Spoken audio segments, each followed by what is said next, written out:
All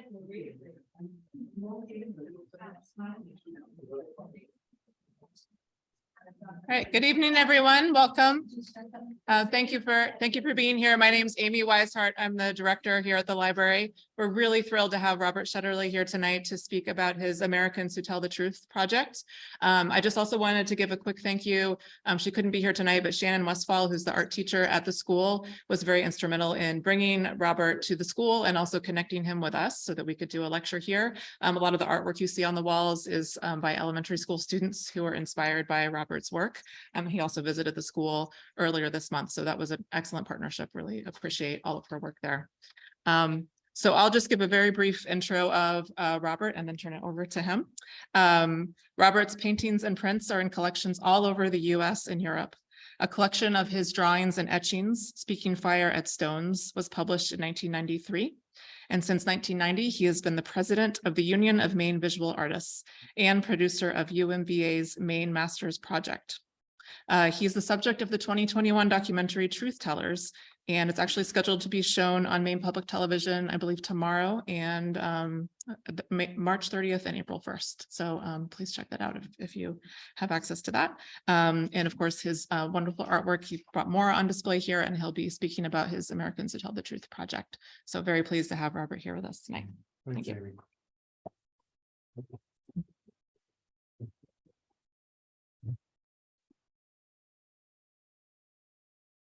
See myself right there. It's odd.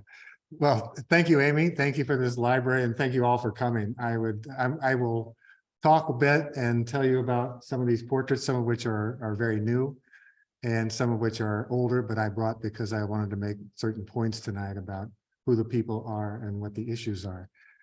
But I think, you know, I always feel this kind of a combination moral and historical need to go back and make sure that I tell the origin story of this. I mean, it's really not necessary in a way, but it feels like it is to me because, well, we just went through the, you know, the 20th anniversary of the United States attack on Iraq. And I don't know if you were watching the same media I did, but I didn't see anywhere in the major media or on NPR or PBS a real statement about what that really was. I mean, there were a lot of stories about Iraqis and this and that, but not something that really took accountability for what happened there and the fact that this was a war crime and that nobody in our government was held, you know, accountable for it.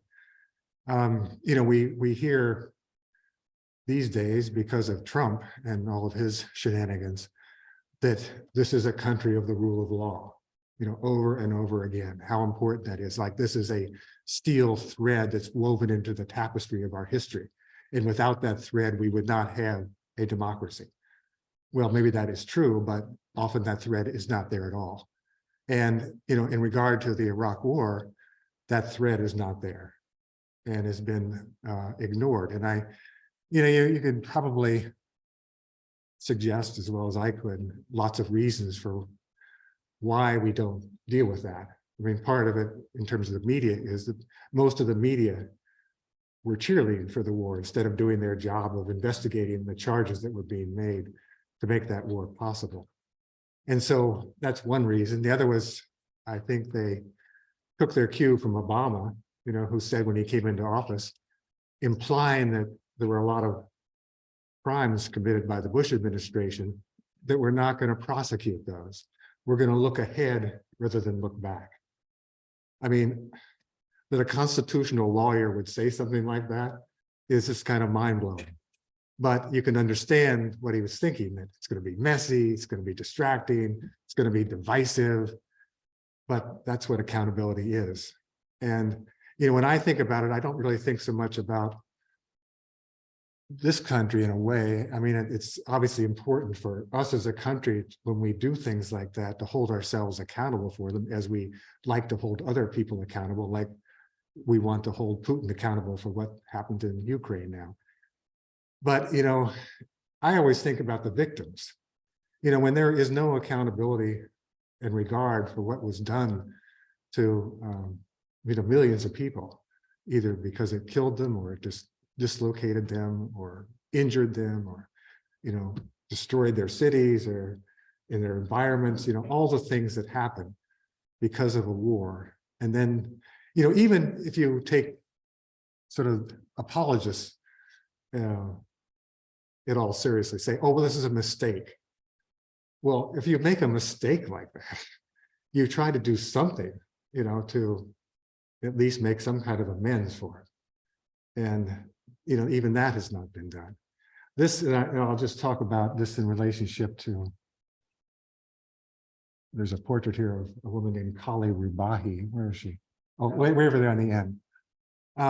This last summer, and I'm sure you're all aware that something called the PACT Act was passed in this country, which was to take care of veterans who have been exposed to our burn pits, all the incredibly toxic things that were coming out of because of the smoke out of those pits. They were burning old computers, hardware, clothing, whatever there was, they burned it in there and it was left over.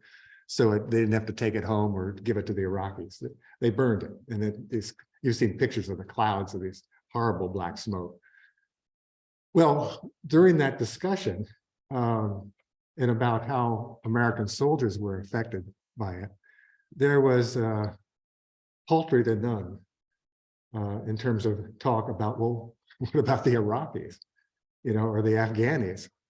They're breathing this stuff and they don't go home, after a tour. They're stuck with this stuff. And it's not, of course, it's not just the smoke from the burn pits. It's the dust from depleted uranium. It's all the other military things that have been left and blown up, and all those chemicals that are in the dust and in the air and the water there now. So I heard an interview with that woman, Kali Rubahi, is on the end there. And within about maybe half an hour, I had found her email address online. She's an anthropologist at Purdue who's been going back and forth to Fallujah and Ramadi and those cities where a lot of the worst of these burn pits were and the people were most affected, and studying the health effects there for the last 12 years or so, and keeping track of the prevalence of birth defects, things like that, which are in some of these cities are as high as 20% of the kids that are born have serious birth defects. And of course, on top of that, there are all these respiratory and cancers and everything else. And it's just so when I heard her talk, I thought this is a person who needs to be included in this collection, because it kind of ties the beginning and my disturbance about what this war was and how there wasn't any accountability for it to what's going on now in the wake of the war. Because when we leave, we like to pretend that it's over, and maybe it is over for us, but it's not even over for us. Of course, it's not over for all the soldiers who are suffering with, PTSD and moral injury and their own chronic diseases. It's not over at all, but it's certainly not over for the people on the other end who can't go away from it. And so for me to include her was really important. And actually, about 2 weeks ago, I went to Chicago to meet her, and we did at a place called Haymarket House in Chicago. We unveiled her portrait there.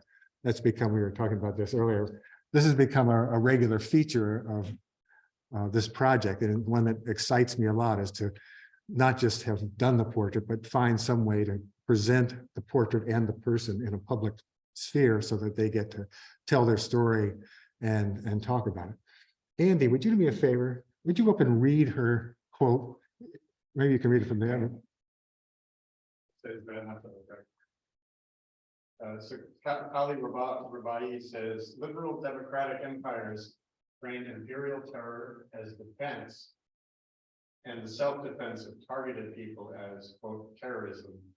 While the US empire may speak of the sanctity of life, its implementation centers on the sanctity of lethal force, not only by bombs and bullets, but also by triggering a cascade of public health crises and ecological collapse. Right. So anyway, you can she goes on doing this work and reporting on it, and she has a Facebook page if some of you are interested in following her, because you can go there and she's always talking about the people she's meeting and the work she's doing. And she is also, as I tried to catch in that picture, one of the most gentle and compassionate people I've ever met. And I've met a lot of people who are gentle and compassionate, but I wanted to get that feeling that one gets in her presence. That, I mean, even though that quote sounds tough, and she is tough, her demeanor and her approach to the people that she works with is very, very gentle and understanding, and wants to, you know, show that other people, especially other people around the world, understand what they're going through. So anyway, that's where this started, you know, in this kind of fierce rage and grief about being taken into this war. And my way of dealing with that was to realize that I was making not only myself, but everybody around me sick by ranting about it. You know, I just couldn't stop. You know? And I mean, when I say sick, I mean, I actually thought I was getting physically sick, because as the time got closer and closer to the actual invasion, I was just beside myself. But I did have a sense to say that, you know, there's a lot of energy here, an awful lot of energy in all this rage of yours. Why don't you take that and do something good with it, something positive, rather than, you know, drive everybody crazy by ranting. I mean, Dick Cheney didn't need anybody else to rant about him. There was plenty of that going on. That's what happened. I mean, that's where this all came from. It started with an exorcism to get those folks out of my head and my heart, and to replace them with Americans who made me feel really good about this country. I was feeling that I was being made, like we all were, complicit in this policy, and partly guilty because of that. And the question then becomes, you know, how do you deal with that in a country like this that has policies like that, for which you pay taxes and do all the things you do as a citizen? How do you disentangle yourself from those policies? And you can't really, but you can certainly make acts of defiance, and better than that, you can make acts of love. And I thought, well, I'm going to surround myself with people that I love, who make me feel really good about the history of this country, not the reasons that they have to exist. And I'll explain what I mean by that. But the fact that they care so much about the justice being meted out to all people equally. And so that was where this started. And my first portrait, maybe you've heard me say this before, my first portrait was Walt Whitman, which may seem like a strange choice, but I chose him because he was like the quintessential small d Democrat. And it wasn't just, and it's very important that it wasn't just about, you know, human beings that he thought were equal. I mean, he understood as a poet 150 years ago that unless we treat all created things as equal and equally deserving of you know, healthy and flourishing life, we will not live that way ourselves. That he understood the network of connections, the web between the health of all living things. And that if we start snipping those connections, those little webs. Oh, by the way, I was walking in the woods this afternoon, thinking of webs, and the first spiders were ballooning back and forth between the trees. I kept walking into these little, you know, strings, these glinting strings in the air. I thought, wow, they're back. And by July, you're going like this. But anyway, it was wonderful. But anyway, Whitman understood that. And, you know, the quote that I put on his painting, which comes from the first, one of the second edition of Leaves of Grass, you know, it starts out, "This is what you shall do. Love the earth, the sun, and the animals. Despise riches. Argue not concerning God. Give alms to anyone who asks." And then he runs up a couple more things. And then he says, "Take your hat off to nothing known or unknown," by which he means nobody. has to do that in front of anything else, or anything else do it in front of you. And that, it was like, if I were going to be, I mean, I had no idea at that time. At the moment, I thought he was going to be the only portrait I would paint. And I would go back to being this kind of weird surrealist that I was. Just that painting him somehow, I don't know, made it possible for me to reconnect, feel less alienated from this country again, somehow just being in the presence of Walt Whitman that way. And it was a great, great feeling. And then, a couple of days later after doing that, I was ranting again. And my partner, Gail, said, why don't you paint another painting? Paint another portrait.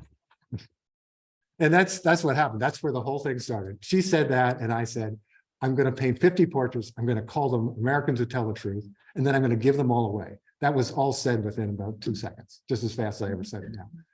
And that's what I set out doing then. And then 50 seemed impossible at that point, because I had never, until Walt Whitman, I'd never painted a realistic portrait. So it was, but then in 2.5 years, I had 50 portraits, and then all of a sudden I had 100 portraits, and I can't stop. I mean, obviously I'm old enough that this is going to run out at some point, but I think I'll just run out painting. So anyway, but the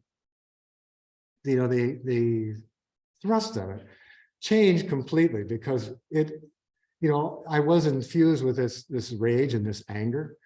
And then when I started to get into the lives of the people I was painting, I wouldn't say I was about to say dissipated. It wasn't like it dissipated. It just transfigured. All of a sudden I was painting integrity. I was painting love. I was painting courage. I was painting perseverance. I was painting all these great qualities and being inspired by the people I was painting. I mean, I started out with all the icons, Frederick Douglass, Susan B. Anthony, Elizabeth Cady Stanton, Jane Addams, she's right here. She was one of the very first paintings. And if you look closely, you can see, or not even so closely, that I still didn't really know what I was doing yet. I mean, that's a much more primitive kind of portrait than some of these others, but of course I didn't have much to work with, a little slightly out of focus, black and white picture. But I was getting into the lives of people who I knew as names and knew as an issue, like Susan B. Anthony, women's suffrage. What else did I know about her? Not much, right? Or Elizabeth Cady Stanton, the same thing. So in order to paint these, I had to also read books about them, get to know not just how courageous and perseverant they were, but also how flawed. And that is a thing that's been really moving to me. I haven't met anybody whose portrait I painted who isn't in some ways maybe nearly as flawed as myself, which is actually the really good news. Because when I'm talking about these, especially in classrooms with kids, I'm not saying these are people we put on pedestals. These are human beings who struggled to do the right thing and didn't always do the right thing, made lots of mistakes, just like all of us will make lots of mistakes. And they made some courageous movements at times that were absolutely key. And for, little kids, just saying that you can be an okay person and stop a bully on the playground. And that's really important. You don't have to be a superhero. You don't have to be spotless. All you have to do is at a moment, recognize when some injustice is being done and then intervene in whatever way you can. And then in a lot of these big struggles in this country, the intervention takes years and years and years. And that's probably patience as much as courage, maybe, as important a quality as any. I mean, you think of, like I just mentioned, Susan B. Anthony, who was also a racist at times. 50 years she worked on women's suffrage and then died, 14 years before it actually happened. But without those 50 years and her continual, adamant struggle to make that an issue in this country, a lot of the resistance actually coming from other women as much as from men, which is interesting. She helped pave the way for it happened. A lot of times, also just in that regard, painting some of these people who are well known has led me to so many others that I really didn't know anything about. Like, I did not know the name Alice Paul when I was painting Elizabeth Cady Stanton and Susan B. Anthony. And we find out when you look at the history is that, the way that the suffrage amendment was actually passed, was not because of those two superhero women, or not, I just said superhero when I said they're not, those two amazing women. It happened because of the militancy, of Alice Paul, Lucy Burns, and Inez Milholland, and that group of people, in the run up to the U.S. getting into World War I, after, Woodrow Wilson said he would never get into the war, and then tried to propagandize the country to get into the war. A lot of the women, the women's movement at that point, the mainstream of the women's movement, said, we now have to shut up about asking for suffrage. We need to get behind, get into the war effort and show that we're good citizens by doing that. And this group of women led by Alice Paul said, no, no, no, this is our moment. What Wilson was saying was, this is the war that's going to bring democracy to the world. What about us? Let's make sure that it brings it to us. And they started then all that militant demonstration. They were marching every single day in front of the White House, getting attacked. They put an urn in front of the White House. And when Wilson made one of those speeches about bringing democracy to the world, they would burn his speech right there in front of the White House. And they were getting attacked and beat up and arrested and put in jail. And that's where, they went on hunger strikes, and all that was being done to them was getting into the press. And that's what actually turned that moment, was that militancy, that willingness to do, civil disobedience, get arrested. This was actually the first non-violent civil disobedience campaign in the country. Was not by the civil rights movement, it was by women in the late 19-teens. And they turned that moment. I mean, it's just an incredible story. And some of you probably have seen that wonderful documentary called Iron Jawed Angels, about, it's a biopic actually, but it tells Alice Paul's story and how, when the women refused to eat, they had these mechanisms. They would fasten onto their jaws and pry them open and put these hoses down their throat and pour raw eggs down there, and it's awful stuff. Anyway, that kind of story, which I was blissfully unaware of, until I started, collecting information about this project. It changes the way you look at the history of this country, and particularly about what is often necessary to, as Bree Newsom put it, maybe some of you have seen the documentary about truth tellers and about this project.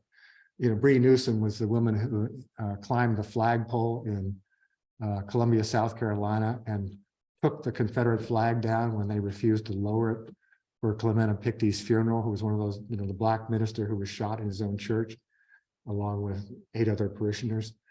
And at the moment when she's talking about what happened there and how effective that thing they did was to bring down that flag, she talks about how that kind of civil disobedience is what actually creates the tension in society, which enables these kinds of things to be finally exposed and discussed and then resolved in a more just way.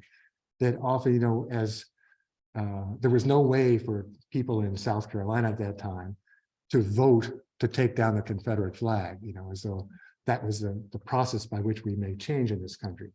It was only going to happen when that kind of tension was created by somebody breaking the law and showing them, put it kind of in their face of what this really represented to Black people. And then in that regard to all of us in this country, what it represented for a state at this time in our history to be flying the flag that justified slavery. So anyway, that's, often those kinds of moments are, to me, the ones that I'm particularly interested in, a person who has the courage to do things at a certain time that triggers that kind of change. So I'm going to tell you a little bit about a couple of people who are new portraits. And this one came about of Don Wooten. Any of you know who Don Wooten is? I didn't either. And it's so exciting. So I was driving somewhere, which seems to be the only time I really listen to the radio anymore is when I'm driving. At home, I want more silence than noise. Anyway, I was driving somewhere and the New Yorker radio hour comes on, and I'm sure you've all heard that. It often has amazing interviews. And oh, what's her name? I can't think of the name of the woman who was interviewing her, but it doesn't matter so much right now. This woman, Dawn Wooten, was being interviewed. And she was a nurse at the Tifton, she lives in Tifton, Georgia. It was, I think it's Irwin County Immigrant Detention Center in Tifton, Georgia. She had blown the whistle on the abuse of women in that facility. So there's all these immigrant women not even speaking English, and they were being abused by male guards, but not just, you know, sort of standard abuse, whatever that is, you know, you can say that. If a woman had some, you know, physical complaint and went into the infirmary, she was often put out and then given her hysterectomy. And these were young women, you know. And Dawn, who's a nurse in that facility, by the way, she's a single mom with 5 kids. So that nursing job was her income. It's the way she cared for her kids.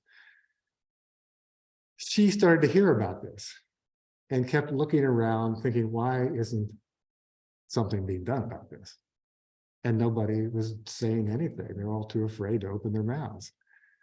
And so what she did was decide that, well, she would do it.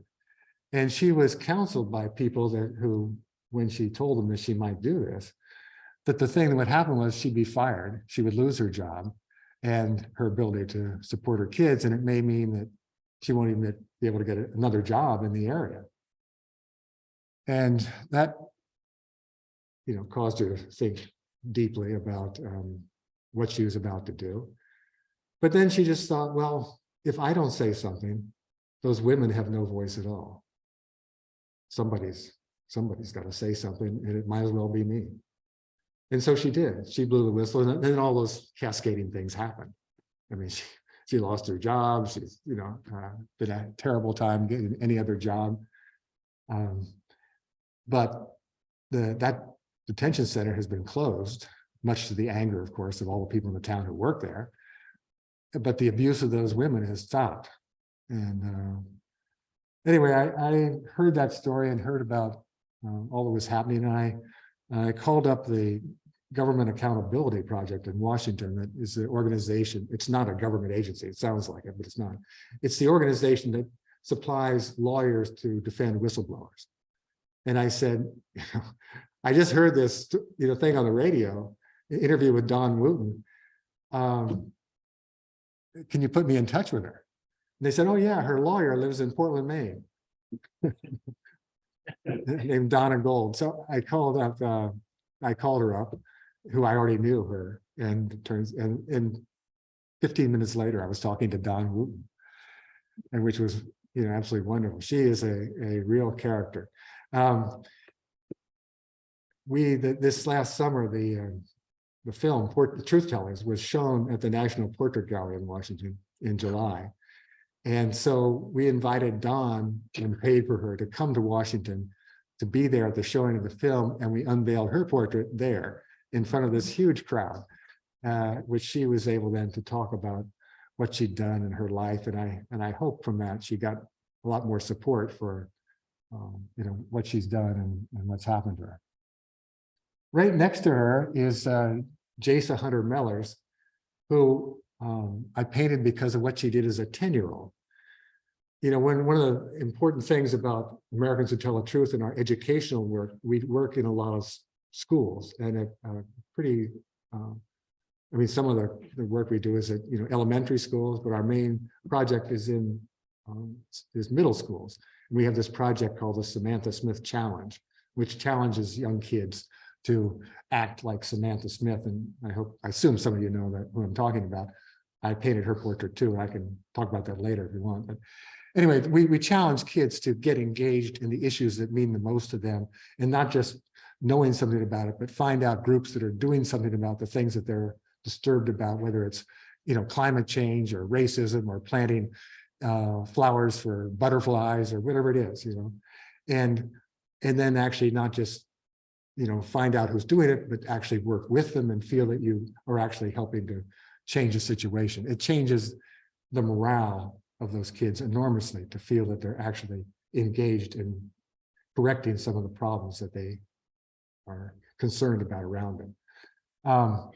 This little girl, Jasa Hunter Mellors, and I want to say, I make a point to paint as many young people as I can today, because when you go into a school and show them young people who have actually done some amazing things, it has a huge effect on kids. They're not just saying, "Oh my God, it's some old dude like you who's talking," but it's, you mean a 10-year-old actually caused a coal-fired power plant to be shut down? In fact, yes. And that's who Jasa Hunter Mellors is. She's from Bridgeport, Connecticut. She, as a little tiny kid, started having terrible asthma. There's like a lot of communities, all the worst industrial plants and everything, the power plant, the sewage treatment plant, this and that, we're all put in the black section of town. And there's a lot of disease because of that, and a lot of kids with asthma. She had really bad asthma. And so her mom heard about a group that was working to shut down the coal plant, and took Jasa to this meeting. And it turned out that Jasa had this desire and then a great knack to stand up and talk about how this plant was affecting her. And this group immediately realized that with her as the spokesman for their group, they might make a whole lot more headway than they had before, being a bunch of adults complaining about it or trying to change something. And that's one of the interesting things, and we see that a lot these days, is, and maybe you have other ideas about why this is so effective, but having a young person talking with some passion and articulate passion about an issue that is serious, the Greta Thunberg kind of person, it affects adults more than having other adults say those things. I mean, I think they understand, I think they're maybe put more on the spot by a kid like that. They realize that, there's something there that is probably not compromisable at all, that it speaks from a place that, that they shouldn't be harming in the way they are, that, they can't find any way to justify themselves doing the things they're doing around them. And often they then help to amplify that child's voice. They don't always do completely the right thing, as we see, Greta Thunberg addressing the European Parliament. It didn't change everything overnight, but the fact that they brought her there to have that platform because of the power of what she was saying is astounding. And there's well, on our website now, AmericansWhoTellTheTruth.org, there are a series of interviews with living people that our education director, a woman named Connie Carter, who's up in Orono, has been doing for the last 3 years. So each person that I paint who's living, she interviews them for about 10 minutes and asks them, what happened in their childhood that, helped to make them into an activist, where they find hope, where they find their courage, what advice they have for other young kids and young activists.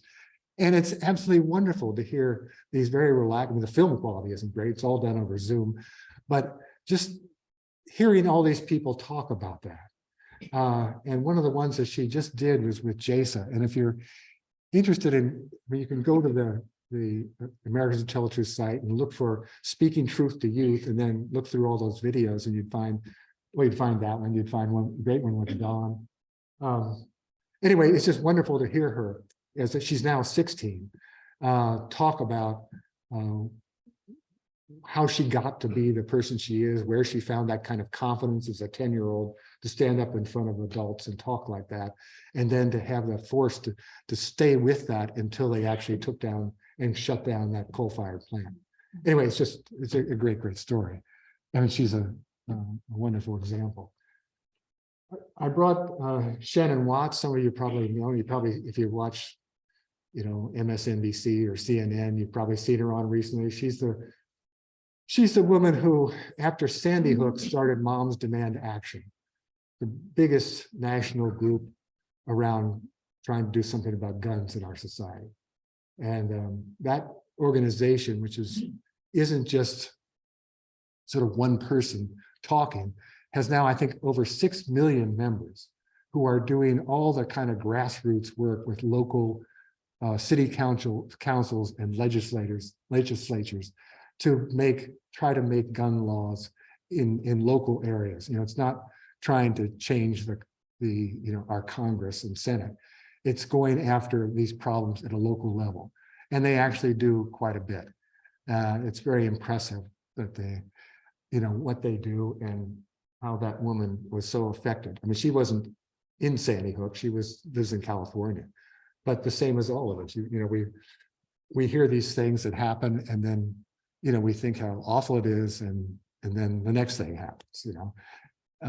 She heard that and thought she couldn't live with herself unless she spent what's turned out probably the rest of her life working on this one issue. It's very impressive. I think I'll mention Eric Rees, the guy with the muscles. Actually, when I painted him, he said, "Wow, thanks for the muscles." He was sitting. He's a professor of English and a poet and a writer in Lexington, Kentucky. And I went there, and he was sitting in his living room, and he had his fist under his arm. And I don't think he was trying to do that, but it actually made his arm stand out like that. Anyways, the reason I knew about him is because, and I suspect you all know about mountaintop removal coal mining, and what that is and what an atrocity it is. And I spent a fair amount of time traveling around Appalachia in Eastern Kentucky and West Virginia, meeting some of the extraordinarily courageous activists, because they were not popular in their own communities, who were trying to stop mountaintop removal. And a lot of them were former, from families of coal miners, like Judy Bonds, and some of those folks were Terry Blanton in Kentucky. Anyways, Eric had just written a book called Lost Mountain, which the first part of it, I think, was published in Harper's. But he was, and that was actually the name of the book. I mean, the name of the mountain was the name of the book too, but it was the name of the mountain, Lost Mountain.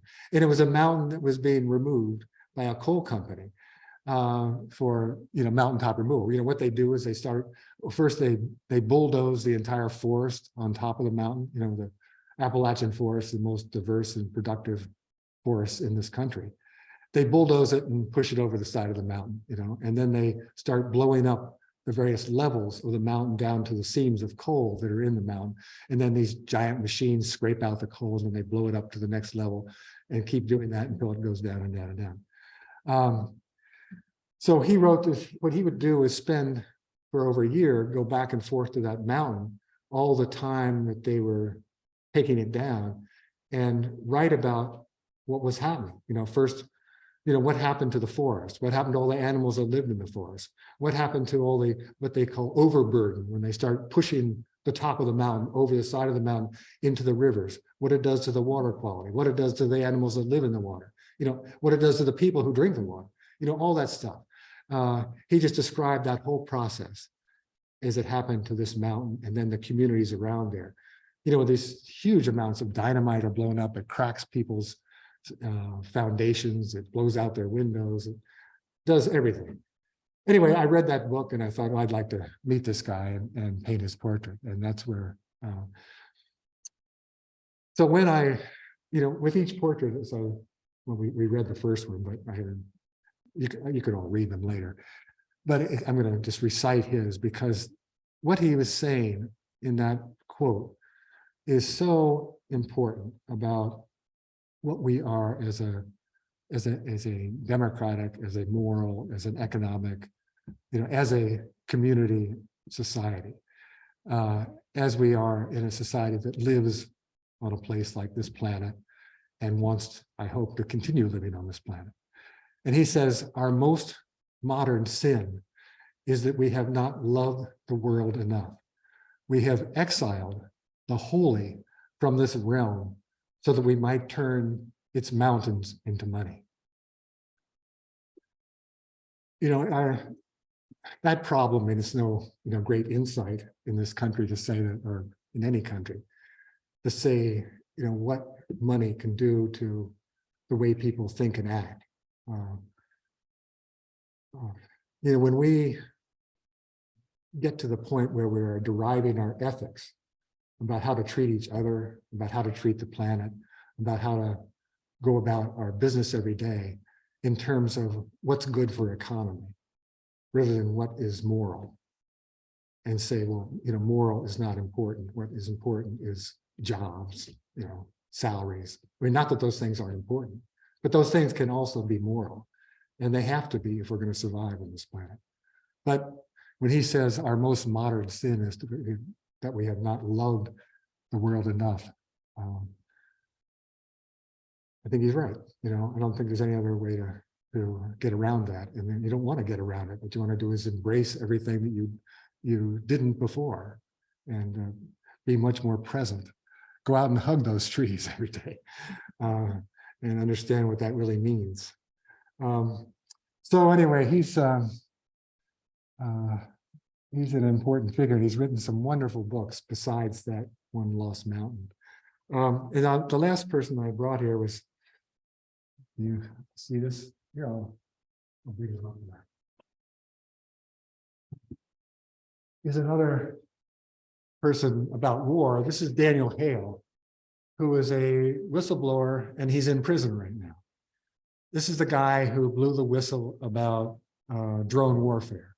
I mean, not that we didn't all know some of the terrible things that were happening because of drone warfare, but he was a drone pilot.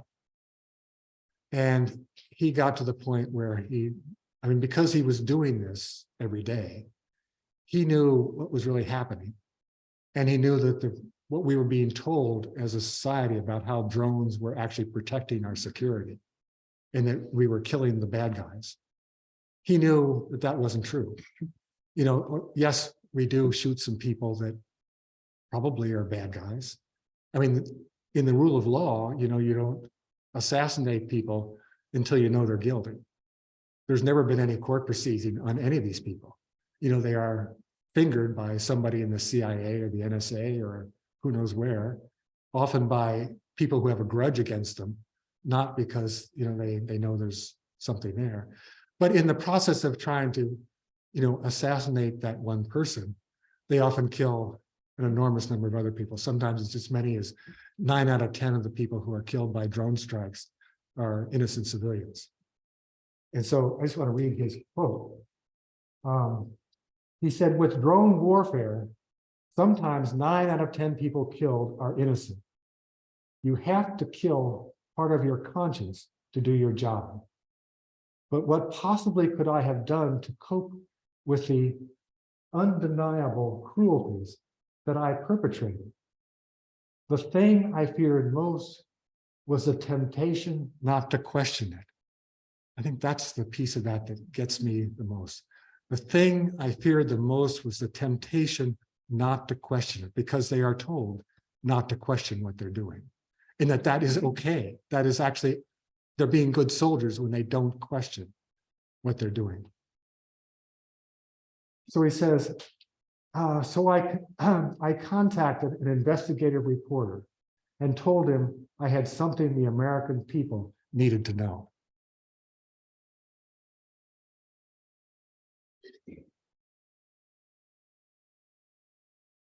So he's in jail, or unfortunately, quite a number of our truth tellers end up at one time or another, which isn't altogether bad.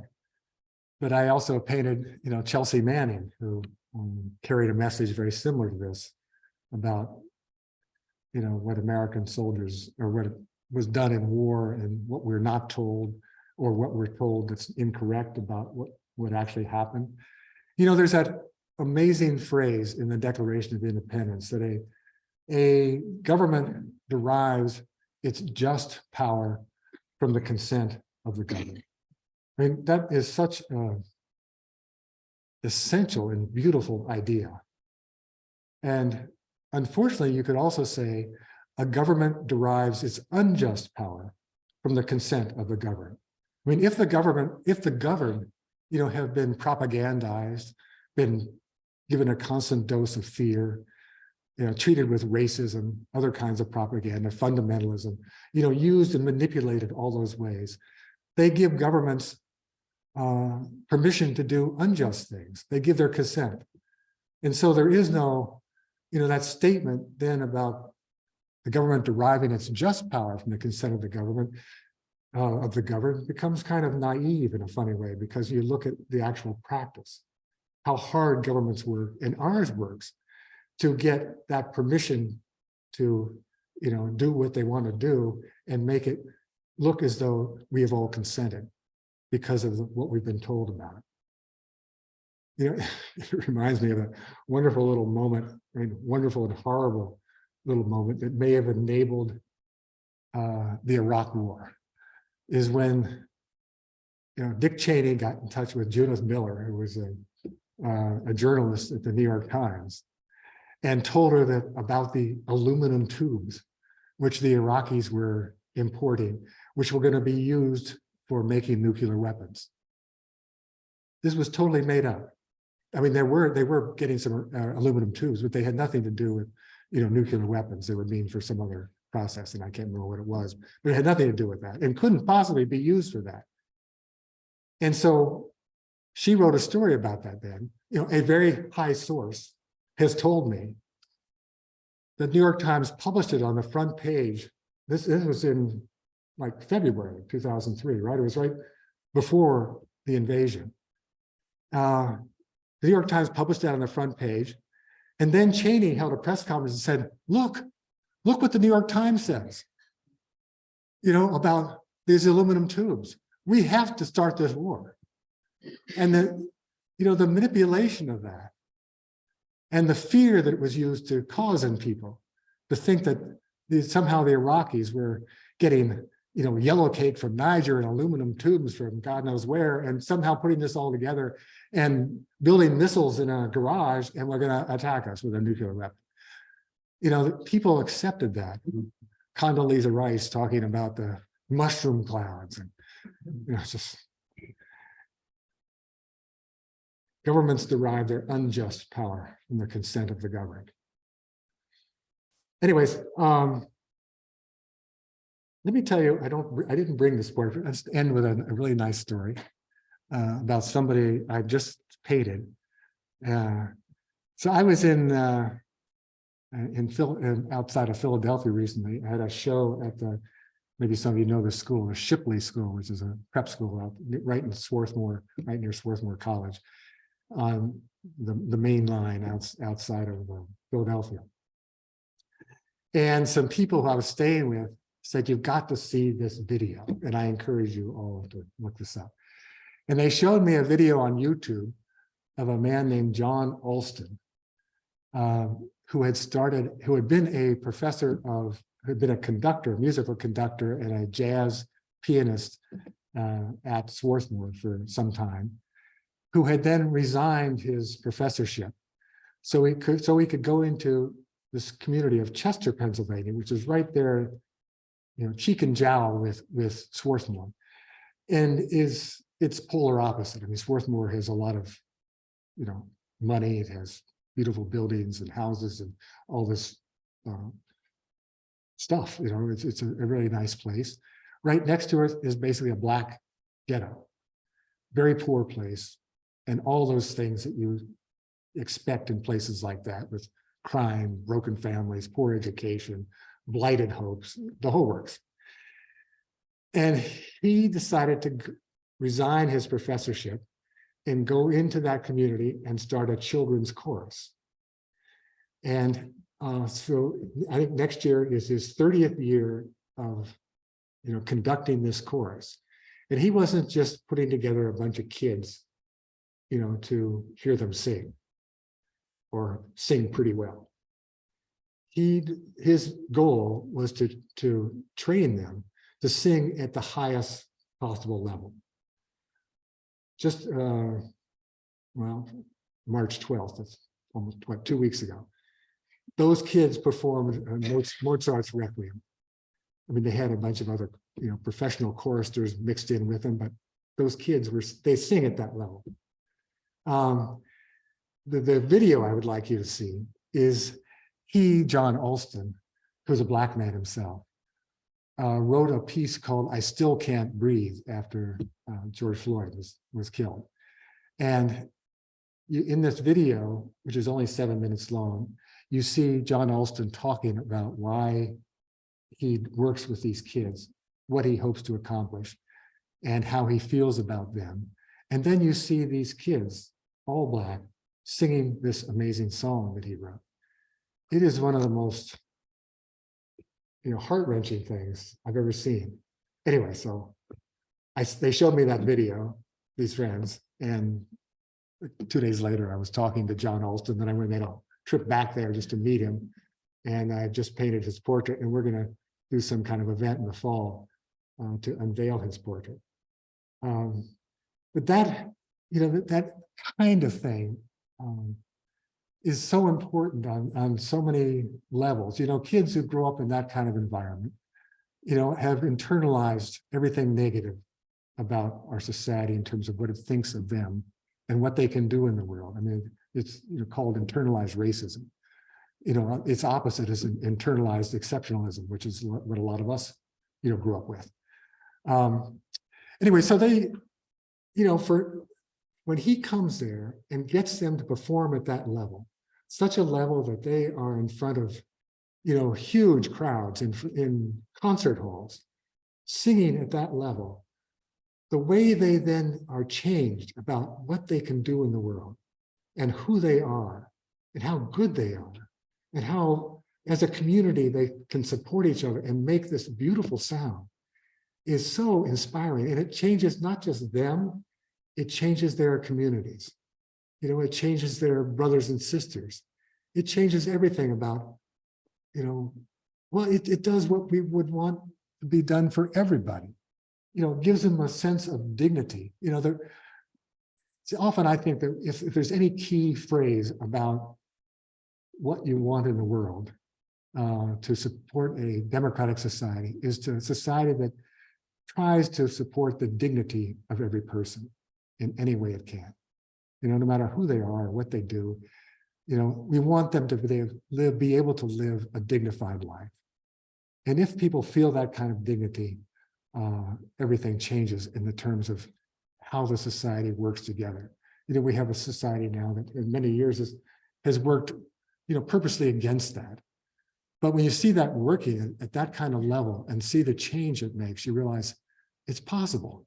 It can really be done. I mean, these kids, their families didn't immediately make any more money, they didn't have better clothes all of a sudden. I think about 70% of the people who live in that community don't even have a car. That didn't change their material well-being probably much at all, but it changed their minds.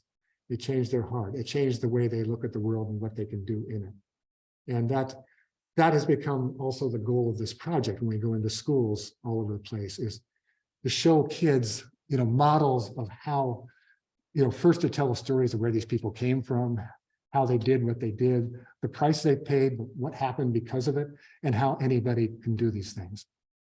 I think I'll not talk much long, but I want to tell you one more story. And it's about Woody Guthrie, whose portrait's back there. And this is, again, just about the kind of intervention that's possible in a moment. When World War II started, he volunteered and he wanted to do his part. And he got a job working as a deckhand on a merchant marine ship. And the ship they put him on was a troop carrier. And so all these big convoys were going across the Atlantic Ocean, carrying all these supplies and and in the center of the convoy were the battleships all around the outside, the troop ships, the supply ships, the food, the medical supplies, everything else was all there in those ships. And the troop ships had like 3,000 men, in the hull of a steel ship. And at night they would get attacked by, U-boats, and they're sending torpedoes, trying to get them past the battleships and hit these troop ships and the supply ships. And so, the ocean's exploding, the depth charges are exploding. The men down in the hold of those ships, are feeling the ship shake, like hear the explosions. They know, they're absolutely terrified. They know that if a torpedo hits their ship and they're down where they are, it's curtains, really quick. So Woody Guthrie's up on deck the first night that happens. And so what does he do? He gets his guitar and goes down with the men and spends the night singing with them while they're under attack. When people are scared, even when you're in a huge group, you're pretty isolated. You're scared alone. When you're 3,000 men singing together, it completely changes that moment in some essential way. Not that doesn't remove the actual fear of what might happen, but it changes how you feel about it. So he got a reputation for doing that, of going on these ships, being on a ship and then going down and singing with the men when they were under attack. The captains loved it. It changed the morale on the ship completely. So one night they're under attack in this other ship, and he goes down to sing, and they're singing, and then he hears these other voices behind a bulkhead.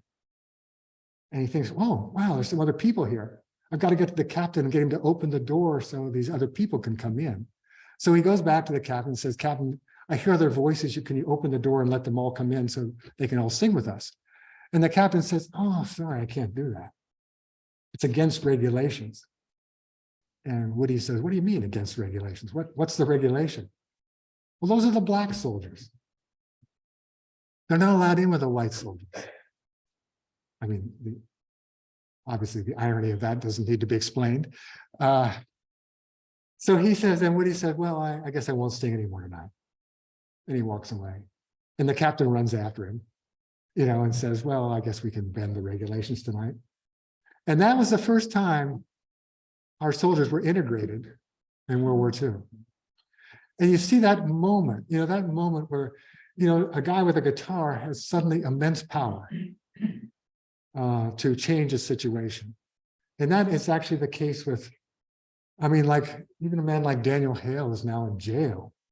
He changed the way a lot of people think about, what drones actually do, and how we think about that, and whether we want to keep hiding behind them in a sense. Well, anyway, I would love to answer some questions now, if you have any, or tell you anything else I can tell you, or hear your comment or something like that. Yeah, Frank. Give us the YouTube video that you were sort of doing. Oh, it's just, if you look up John Alston, Alston, I still can't breathe. I still can't breathe. Yeah.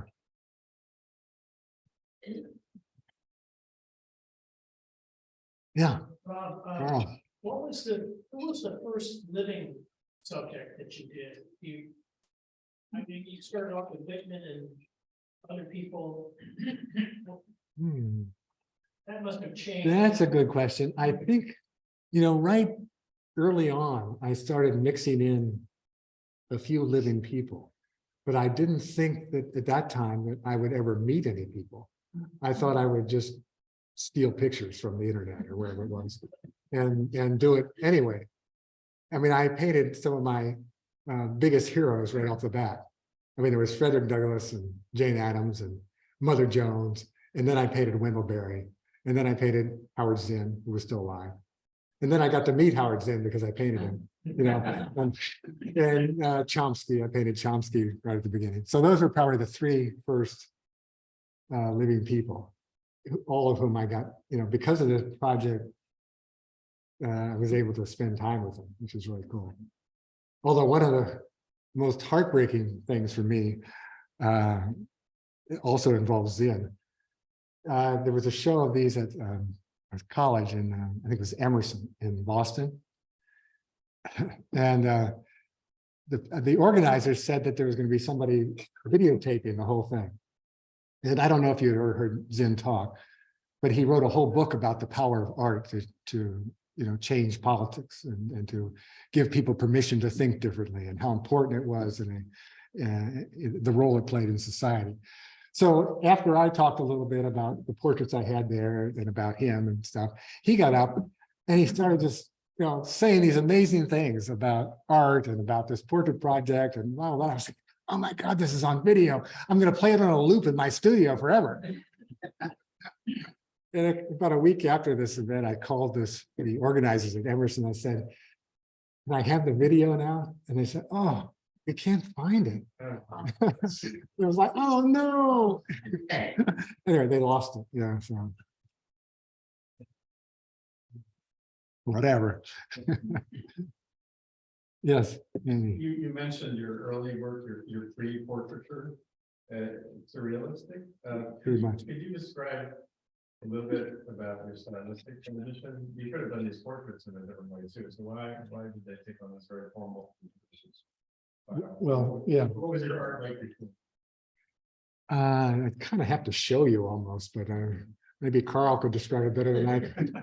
I mean, if this is a kind of didactic art that is interested in telling a certain set of truths or reinforcing them with the integrity of the people who fought for them, the other work was a polar opposite. It was, I mean, I thought that, and I still believe that, of course, many, many things that are true are complicated, very complicated, mysterious, ambiguous, relative. And you can't really say, I mean, that's why we write a novel, right? I mean, because there are all these stories that, well, yes, it's that, and it's a little bit of this, and that's how wonderful it's like. That's my paintings and etchings. I did a lot of printmaking. They were like that. I mean, they were about complicated things that you couldn't say exactly one thing or another, but you could, I hoped, using your imagination and your own experience, not try to understand where I was, but what did it mean to you? And if knowing, say, Goya's Disparates, that great etching cycle of, those kind of mysterious things going on, they were also very pointed about things in society. Mine were, I mean, they weren't that good, but they were kind of like that. I mean, I spent 3 years, I was always fascinated with William Blake. And who I absolutely loved and also struggled to understand at times. And I had thought that if I could, I didn't really think of it as illustrate, but collaborate with William Blake on his Proverbs of Hell, I would understand them. And by making pictures in response to all of them, and sometimes I disagreed with him. But anyways, I spent 3 years making a set of 70 etchings and then painted those etchings, and all about trying to understand those proverbs. I could show you some, there were a bunch of them were made into little cards. Anyway, but that's the kind of thing I did. I loved that sort of struggle to make some kind of clarity out of something that had to remain ambiguous also. Yeah, I have to recommend the book that Amy mentioned in the introduction, Speaking Fire and Stone. Yes, it's a wonderful collection of your etchings, but with the added bonus of William Carpenter's poems to go with it. Yeah, some people think it's a bonus. that was a funny thing. Do a lot of you know Bill Carpenter, who taught at COA for years and years, and great. I mean, he's a good novelist, and I thought he was an amazing poet. And when I was asked to put together a collection of my drawings and etchings that were of this ambiguous type. The book's out of print, but you can find it sometimes for $3 on Abe Books, or that's where I get it now, a Libris somewhere. Anyway, so I was asked to put together this collection of these drawings and prints, and I asked Bill, who I thought had a similar kind of, from his poetry, a similar kind of mentality about the way he looked at the world, like anything can happen. Not only anything can happen, anything does happen. And it's kind of marvelous. So anyway, I asked him to write an introduction. And the next thing I knew, I was sent a manuscript of poems. He had selected the drawings and prints that he wanted in the book, and then written poems in response to them. And it completely changed what this book was, but it made it like a hall of mirrors. I mean, when I was trying to be funny, he was serious. When I was serious, he was funny, you know. And so it's actually, it really is a pretty amazing thing. I mean, so. Yeah. On Zoom. This is from Kate. She says, because of your work, these disparate people and their actions are further strengthened the collective. The impact of their truths being revived and reviewed continues to actively inspire and engage. You have touched on this during your talk, but I specifically wonder about your journey to truth telling yourself. You are able to identify what is your truth, and have you thought about painting a self-portrait? Oh, well, thank you. That's not the first time somebody suggested that, but I like to, I mean, first it bothers me, the idea that it might look a little self-serving, you know, after all this time I suck myself in this collection. But I mean, you know, sometimes people say to me, well, who do you think you are? To, you know, be the person who identifies who the truth tellers are. And I say, you know, you're absolutely right. Who am I? You know, this is totally subjective. I mean, any one of you could, you know, start to do a project like this and come up with, you know, 250 other people, and it would be just as valuable as this collection, maybe even better, you know. And I say, well, but so that's what this is. This is a self-portrait of the issues and the ideas and the people who I have identified as being particularly important to me as truth tellers. I mean, in every one of these issues, there are 100 other people who do everything they do, maybe just as well and just as powerfully, but something about the story of each person has affected me very much. And that's why I choose the people I do, because I know I'm going to be in a classroom where I can tell these stories. And I'm thinking, how is this story going to affect some kids? You know, and so that's why it's the way it is. But I mean, you know, and that is a portrait of me, that collection. So that's just, but if there's another question there about, you know, my own truth. I was in a school in Connecticut one time, a middle school, and there was a book that came out in 2005. It was published as a children's book. Probably some of you saw it. It was just called Americans Who Tell the Truth, and it had the first 50 portraits in it. And I was signing books, and this man came up to me with his son and said, and when I signed the books, I would often put a quote from Howard Zinn or William Sloane Coffin, who's so quotable. You know, I would often use his quotes. One of his great quotes was, "Without courage, there are no other virtues." I love that. It's true. So anyway, I would put, you know, all these different quotes of different people in the book. And he said, "I don't want the quote from somebody else. What's your quote?" And I had a moment of real panic. I mean, I didn't have a quote. And I said, okay, give me a minute here. And I said, I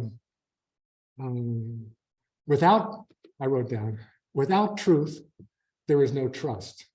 Without trust, there is no hope. And I think that is, to me, is a lot of what this tries to be about. That we, you know, when we talk about at least some kinds of truths that aren't ambiguous, even some that are, you know, even if we know that we're not going to name that truth, we can tell if people are struggling to get to the truth as best they can. We can tell when people are trying to lead us in a different direction, to manipulate us, to do something that is not going to be good for us or the common good or for anybody but them. And when we realize that, we can't trust them. And we also then can't ever get close to naming the real cause of the problem. You know, we can treat symptoms all day long, but we're not going to fix the cause. And if we can't fix the cause, especially now, when we're especially dealing with stuff like, you know, climate, if we're going to keep, you know, giving permission to, you know, the Willow Project up in Alaska, or offshore drilling, it was just okayed. And what the hell are they thinking? I just don't, it's just unbelievable to me, you know, to suddenly pretend that, well, we can, you know, we can keep doing this stuff. I mean, even the cause is there like a, you know, a rock rolling downhill. And we've got to name the causes. And then we have to, at this moment, be addressing those causes. And that's also the other truth that this is about. First, Say that quote again, folks. without truth, there is no trust. Without trust, there is no hope. And it's only when we trust each other we can actually fix the problems. And there's good reason to many of the people who are the players in these issues, especially the political players. We can't trust them, and we know that. You know, and that's tough. That's why one reason why it's so important for kids to realize that they have the agency they do, if they're willing to speak up and stand up and stuff. That they can, when they see what's going on in the world and see that the urgency of these problems is not being answered by adults, not being answered by governments who are supposed to be, you know, taking care of them, that they do have some power to do some things themselves that might actually contribute to fixing the problem. That is critical. Anything else? Questions, comments, suggestions? I've only gotten one suggestion tonight about who to paint next. So where did I do with it? Oh, here it is.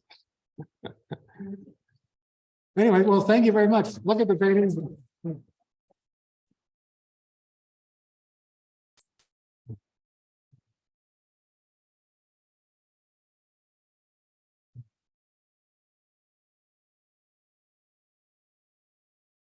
I encourage you to go to the Americans Built With website and look through the